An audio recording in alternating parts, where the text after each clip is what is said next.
Hey everybody, Console Collector here. For today's video, I'm going to install this crystal clear Super Nintendo aftermarket console shell. I picked this shell up off Aliexpress, and I've recently gotten an N64 shell and a GameCube shell from Aliexpress, and I'm really impressed with the quality, so I'm excited to see how well this one turns out. I decided to do a video on the Super Nintendo shell swap just because everyone really seemed to enjoy my N64 shell swap and my more recent Nintendo GameCube shell swap. This is my very first time doing a Super Nintendo shell swap, so let's just dive in and check this thing out. First step is to strip down this Super Nintendo console. I picked up this Super Nintendo really cheap off Facebook Marketplace just because I knew I wanted to do this swap. It was yellow, it's beat up, definitely not cosmetic pleasing at all. Popping off the lid here, we can see the internals here, and it is dirty. This thing is definitely gross. Glad I'm going to clean it up and put it in the new shell. So here, just getting all these little screws out, taking out the first parts of the Super Nintendo. Lots of little Phillips screws here. I did notice once I got this apart that this is an early Super Nintendo. I've had other Super Nintendos apart, and they look a little different than this one. I did a little bit of research on this Super Nintendo, and sure enough, it is from 1991. So here I'm just taking out the controller port. It has a little ribbon cable, not too hard to remove, and now I'm going to take out this heat shield, and I missed a screw there. Just got a couple more upper components to take out, and then we can hopefully slide this entire piece right off the bottom half. On the bottom half of the shell here, you're going to want to make sure you get these little clips out, because I've done this in the past where I forget to put these clips in on other consoles, and then I have to pull the motherboard back out. So yeah, make sure you get those clips and put them in the new case before the motherboard goes down. Alright, with that said, it is out of the old shell, ready to go. Got a little lower heat shield here and collect a couple screws I missed. And now I want to inspect the board. Everything looks okay. I think I'm going to just go ahead and give it a bit of a brush down and cleaning.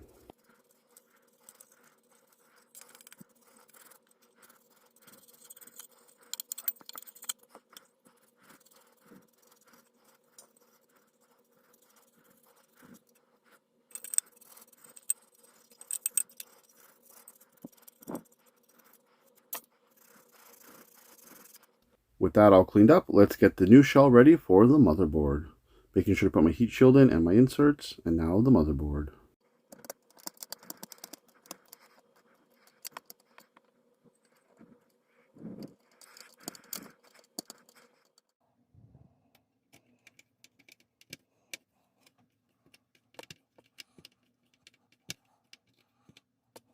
Watching me do this by hand, it does seem like it takes a bit of time, which it does.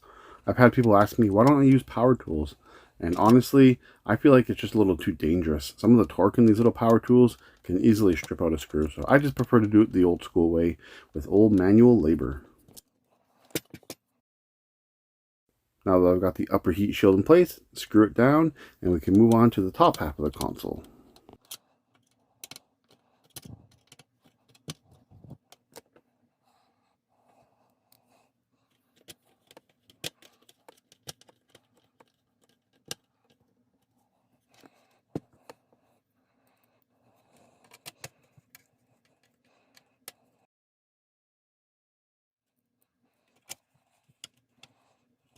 Like I've said in previous videos, I like to stop and take a periodic look at what I'm doing, make sure everything's seated properly, got all the screws, and everything just looks right before moving on to the next step. I can assure you, it really sucks if you get a console all back together realizing you missed some screws or a clip or something like that, and then you have to take it all apart again. It's no fun. So again, just stop, take a look at your work, and make sure everything's going well before moving on to the next part. Here I'm just going to fasten down the power button, and then we can finally move on to the next step.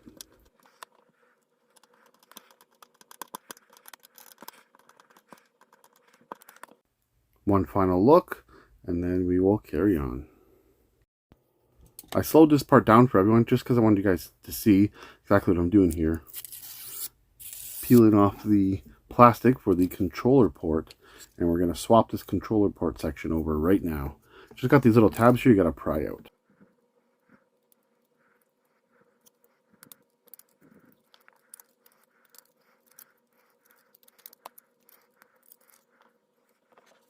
And of course, just got to do a little quick brush down. Just a quick PSA, this little nub here, it actually goes over top of the power LED. I almost lost that thing. And it also goes on before you snap in the clear controller port cover. Now it's time to plug in the controller port with the ribbon cable and get it seated correctly and move on to the top shell. This upper shell piece has a lot of moving components, so it's definitely important to pay attention to what you're doing so you can get it back together and everything works correctly.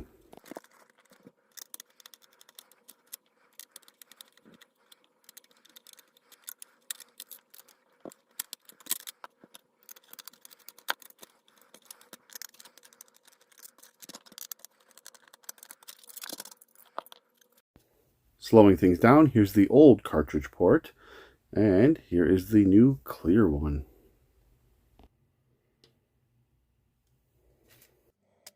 The old cartridge slot has this little white plastic thing here that you need to pop out. Helps make everything work correctly, so don't forget that if you're doing this swap. It also has to go in a certain way on that, so keep that in mind. Also, we're going to move on to the buttons here, and they have to go a certain way too. So make sure you, again, pay attention to how everything's seated so you can get it all back together and functioning properly. These little purple buttons here were actually pretty tough to get out.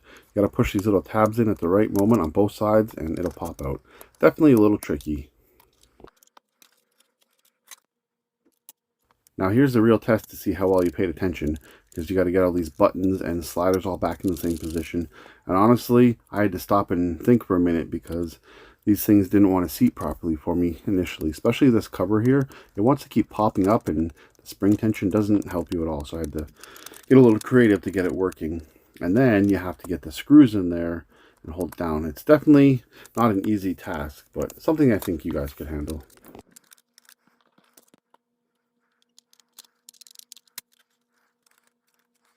Alright, I got all those pieces all together, so now I can finalize the rest of the screws holding the cartridge slot down.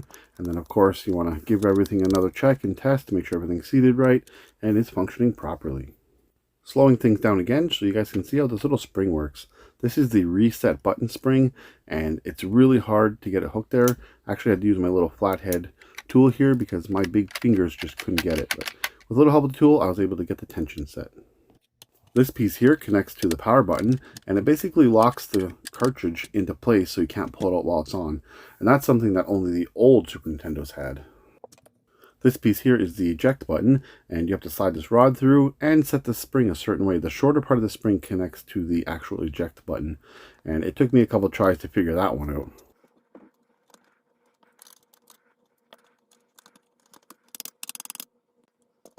Now that I've got the eject button seated and connected properly, it's time to finalize a few odds and ends here on the upper shell.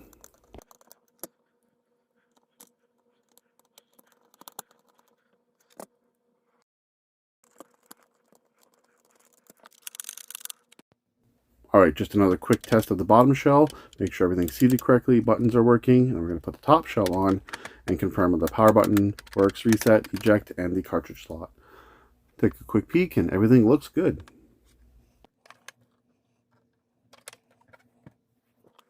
Everything looks great. Time to flip it over and connect the two shells together with the bottom screws.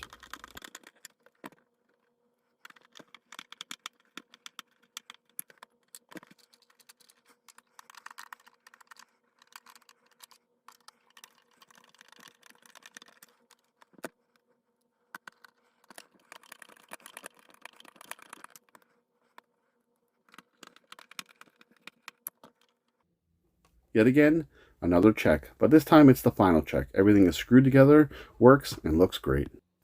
Time for the final touch. The little expansion door, slide it in, click it in place. Oh, almost forgot, the little power button sticker.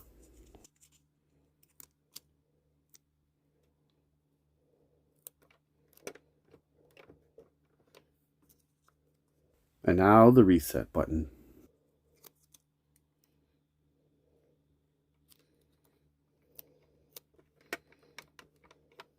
Well, here it is, all back together. And wow, I'm really impressed. The quality of the plastic feels great. Everything fit awesome. Really had no problems with this shell swap at all. This is a really nice shell, and it truly is crystal clear. Alright, the real test. Let's see if I screwed it up or if it was a success. I'm going to plug in my S-video cable here and the power supply, and we're going to turn on my Sony Trinitron 310 and see if this works. No better game to do it with than Pocky and Rocky 2.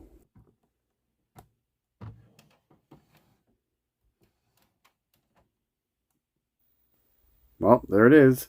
It was a success. Pocky and Rocky 2 booted right up. Again, I'm really impressed with the quality of this Super Nintendo shell. Really happy how everything worked out. I just want to say a quick thanks to everyone for hanging out watching this Super Nintendo crystal clear shell swap. I'm going to leave you guys with some gameplay footage of Pocky and Rocky 2 on the Super Nintendo on this classic Sony Trinitron 310 CRT.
Alright, that's going to wrap up today's video.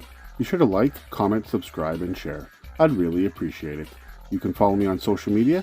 The information is on screen now and in the description below. I want to thank everybody for watching. I am the Console Collector, and until the next video, happy gaming.